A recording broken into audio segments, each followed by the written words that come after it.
I'm so glad you said that, because as you were talking about that, I thought, you know what? This is a great beer to have in the morning. Yeah. This is Belgian waffles with syrup and salty, meaty bacon on the side. Pints and Pairings is brought to you in part by We're Driving and The Beer Cave. Learn more about our sponsors at hopheadshead.com/pints-and-pairings. Hello and welcome to Pints and Pairings. I am Curtis Taylor, also known as Hopheads Head. And I'm Jason Hendrick with Everybody's Hungry. Curtis, we have just refilled our glasses, and I am happy. It was a welcome refill. It was. It's amazing what credentials will get you, right? Boom! There it is, and yes, we're official right here with our credentials. We are, what do we need to be official about? Well, we are getting backstage treatment here at the Bounty of the County. Yep. It's a beer pairing competition here. It's the first time that the Ventura County Fair, and we want to thank the Ventura County Fair for hosting us tonight, but it's the first time that they're adding beer to this Bounty of the County competition. In the past, it's just been wine and food. Now we're introducing the local breweries from Ventura County into the mix. Well, and what it really speaks to is the fact that we've got more breweries in order to do this. I mean, I was just thinking to myself, why has it taken so long for this to happen? Oh, yeah, that's right, because when you only have one or two breweries, it's a little tougher to do. That's true. But so also, I think that's a great perspective in terms of the consumer movement as well, because now we can really officially say that the county is embracing a more localized and, dare I say, craft brewery spirit. They're really saying, we want people to make beer for us locally. That is, I just read today actually an article about Big Beer and their failure to embrace the craft beer movement and how they're failing miserable with their Shock Tops and their Blue Moons. And this is the reason why, is because people love their home teams. And they do love their home teams. And if your home team is producing for you, you're not going to go. You're not going to stray. To your point, because I was looking at something similar, and even when I was at the store the other day, I was checking out a beer on the shelf that Third shift? Not third shift. But there was another one that I thought, this is a new beer. And when I started reading the fine print, it was produced by, and it was one of the big three. The sad thing for me is that they're trying to use strictly marketing to drive this movement and to really get back in some kind of good graces with the consumer, and you can't do it that way. You have to truly bring a unique and creative product. You can't just give it a new name and then in the fine print say it's brought to you by some fancy, big three brewery with a lot of marketing engine. You have to really give the consumer a quality product that's made in a local spirit. The newest report I just saw, 3,040 independent small craft breweries. Wow. That's the most since 1786 in the United States. It's a $14 billion industry.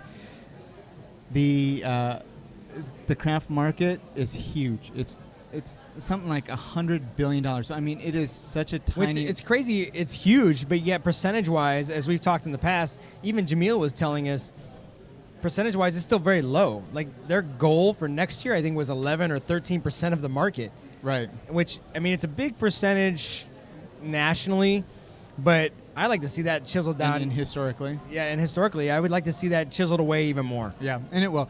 So let's talk about one of our local breweries. This brewery is so brand spanking new that they aren't even open yet as of this moment while we're broadcasting. They've got an open date in a few weeks, I believe. Yeah, in about 2 to 2.5 weeks. I feel even more validated about our show because we're going to be featuring them tomorrow on July 31st. We've got the inside track on Poseidon Brewing Company, located in Ventura, California. Brian and Vanita, owners, they're doing it right, in my opinion. I've been in that brewery a few times over the course of the construction. They're partnered with a brewer named Reno, who used to work for Figueroa Mountain. So there's no slouch in terms of recipes and understanding the brewing cycle. But he's leveraging Brian's homebrew recipes and scaling them. And I just talked to Reno a few minutes ago. He said he's very impressed with Brian's recipes. And for a guy who's been in Figueroa Mountain to say he's impressed by a homebrewer's recipes and then scaling them properly, you can expect good things. Yeah, so I'm super stoked. We're going to get to taste. He just told me we're going to have 5 new beers to taste tomorrow. Well, I would say 3 new beers because I've had their amber and their tonight they're grapefruit, which we have right here. It's an IPA, and it's using grapefruit juice. Rinds. The rinds. The grapefruit rinds after the... I actually got a grocery sack full from the brewery after they zested them, and I literally only got like a third of what they zested. So there's a lot of grapefruit rind in there. It's local grapefruits of Ventura County. Again, trying to showcase those great local products and how it can influence another great local product.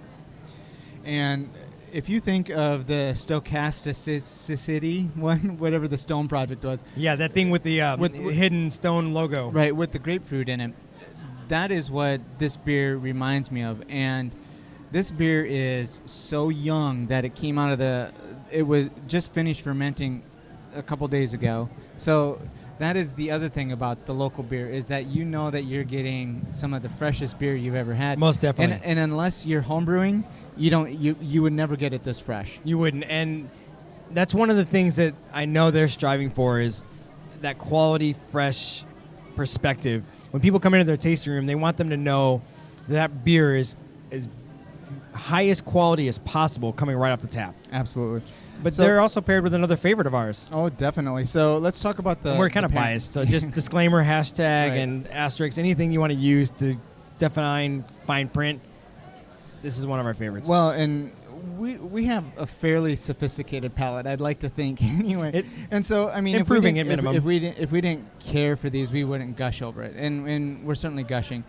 Barrelhouse 101, Jason, explain what we have, because I'm looking at what looks like a piece of sausage. And I have to disclose the fact that I got a pre-sampling of this yesterday. I was at Barrelhouse 101. I know the individuals that work there well enough, and the owner, based on our affiliation with the show, that they said, hey, check out what we're going to be providing at the Bounty of the County. They brought out this plate with this beautiful little piece of sweet potato. Ooh. Some mixed microgreens, including some, I think they're radish microgreens. They add a little bit of spice and pepper, topped with some passion fruit and a teriyaki glazed langostino tail. Now, that may not sound like it works well initially, but what's great about the way it partners with the beer is you're getting a few different layers of flavor. You're getting some sweet umami richness from the teriyaki glaze and the langostino, like a butteriness from the langostino. You're getting some herbaceous, spicy notes from the mixed microgreens and a little bit of radish in there. And then that zesty, sour, fruity pop from the passion fruit. Mm-hmm. Explain to me what the langostino... The langostino it's like a mini lobster. It's in the crayfish family, actually. So when you see a lot of places, especially like chain Mexican restaurants, that'll talk about lobster tacos or langostino tacos. It's more driven towards a crayfish tail because it's smaller, it's concentrated flavor, but it does elicit that lobster seafoody kind of mix, and it creates this really cool brininess and a really rich flavor that goes wonderfully with the other components that are on the plate. So I'd forgotten that there was sweet potato, and as I bit into it, what looked to me to be like a sausage, the sweet potato is wrapped. Yeah, she did little sweet potato medallions. So she took some fingerling style sweet potatoes and just sliced those into little rounds, basically. I see. As I was eating through it, I thought, did they make a sweet potato sausage? I mean, did they just stuff a sausage skin full of sweet potato? I think that might work too. But the spice is coming from the radishes. Or was there a spice that was added into... No, I think the spice is really just from those microgreens. There's something. Okay. I would like to ask Chef Mandy from Barrelhouse 101 what the mix is on those microgreens. But like that one right there you're looking at, when you bite into that, just the shoot, you can taste that little peppery pop, that little spice, and a really intense green component. Yeah, that's where the spice is. I got teriyaki all over my face, but... That just means it's good. So between the two, I had a beer. I had some beer. I've tasted this. I'm going to go back to the beer. What I'm really looking forward to is the blending of the passion fruit and the grapefruit flavors. Yeah, and we had this beer in our pre-show, in our opening, so we know what it tastes like without the food pairing. I think the grapefruit is a little more subdued by itself, but when you have it with this dish, it's really intensified.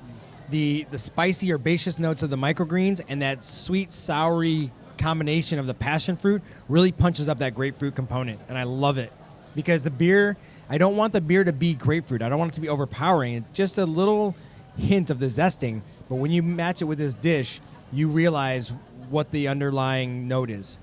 And the sweet potato does exactly what it's supposed to. So, the spice is there, the heat is there. The sweet potato kind of coats over the top of that, protects you from. I mean, not that there's a lot of heat, but if you're sensitive to that kind of thing, the sweet potato helps to back everything away. And then the sweet potato, just because of its nature, also helps to bring the bitterness of the IPA down just a little bit, and helps the grapefruity flavors shine through too. Most definitely. I think that's a great way to describe it. And kudos to Chef Mandy and the Poseidon team and their collaboration, because as we talk so often, when you look at a beer and food pairing, sometimes you want it to resonate, sometimes you want it to contrast, other times you want one ingredient on either side to heighten something else. Mm-hmm. And what's fun about this pairing is I think it does a little bit of all those.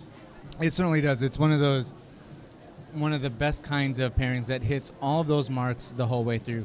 And it changes over time. So as your palate gets a little fatigued by lilikoi, then you've got the grapefruit coming in. As you're maybe fatigued by some of the grapefruit bitterness, then you've got the sweet potato to kind of help bring that back too. So whether you're drinking beer and eating this, or eating and drinking beer, you're getting a different experience either way. I think it's going to be interesting to see this beer, again, by itself when we do our Poseidon feature tomorrow, because right now, as the beer's warming up, it's even moving into a little more of a ruby red grapefruit as opposed to a yellow grapefruit. And again, having secured some of those after zesting, I know they were yellow grapefruit. Mm-hmm. It's going to be a little more citric, a little more sour, a little more bitter. But as that warms up, the little bit of malt that is keeping the sweetness in check, especially in relation to the sweet potato of the dish, is starting to create a more ruby red grapefruit note for me. Yeah. I think we should call it quits right there. I think because we got to get over to the Saloon Barbecue and Surf Brewery before they run out of samples. That way we can make sure we hit all the competitors tonight. Absolutely. So, let's close out the show, and I'll just remind everyone listening, watching us, to eat, drink, and be hoppy. We'll see you at the next pour. Cheers.